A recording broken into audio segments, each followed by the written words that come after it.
Visakha Rushikonda palace మీద BJP MLA Vishnukumar Raju అడ్డం తిరిగారు.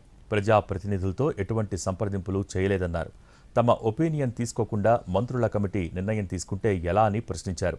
ప్రజాభిప్రాయం తీసుకున్న తర్వాతే ముందుకు వెళ్లాలని అన్నారాయన. స్థానిక ఎమ్మెల్యేలు, ఎమ్మెల్సీలు, ఎంపీల అభిప్రాయం తీసుకోవాలని స్పష్టం చేశారు. 6 ఏళ్లుగా రుషికొండ మూసేశారని, రుషికొండను ఆదాయ వనరుల కిందే చూస్తే సమస్యలు వస్తాయని తెలిపారు. టీటీడీ వెంకటేశ్వర స్వామి ఆలయానికి అనుబంధంగా మలచటం, ఎగ్జిబిషన్ ఏర్పాటు చేయటం మంచిదని సామాన్యుడి అభిప్రాయమని చెప్పారు.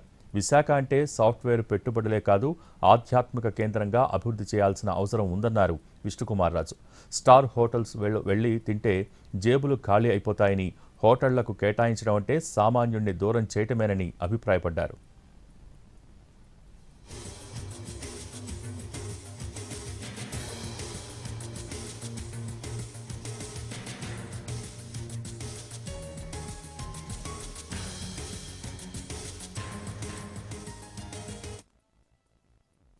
సంప్రదించారా, అసలు ఏమి చేస్తే బాగుంటుందని ఎవరైనా సంప్రదించారా అనేది నాకైతే ప్రస్తుత ప్రభుత్వము మంత్రుల కమిటీ వేయటం జరిగిందని, మంత్రుల కమిటీ వేశారు. వారు అధ్యయనం చేసి అదేదో హోటల్స్కి, బడా హోటల్స్ అంటే నోవోటెల్ లేకపోతే ఇంకా లీలా ప్యాలెస్ అటువంటి బడా హోటల్స్కి ఇచ్చి సామాన్యుడిని దూరం చేయటం అనేది నా యొక్క వ్యక్తిగతంగా అది ఎందుకో నాకు రుచించట్లేదు. పట్టణంలో రుషికొండ ప్యాలెస్ పైన డిస్కషన్ చేయాలంటే ఇక్కడ ఉన్న ప్రజాప్రతినిధులతోటి ఎవరన్నా సంప్రదించారా, అసలు ఏమి చేస్తే బాగుంటుందని ఎవరన్నా సంప్రదించారా అనేది నాకైతే తెలియదు.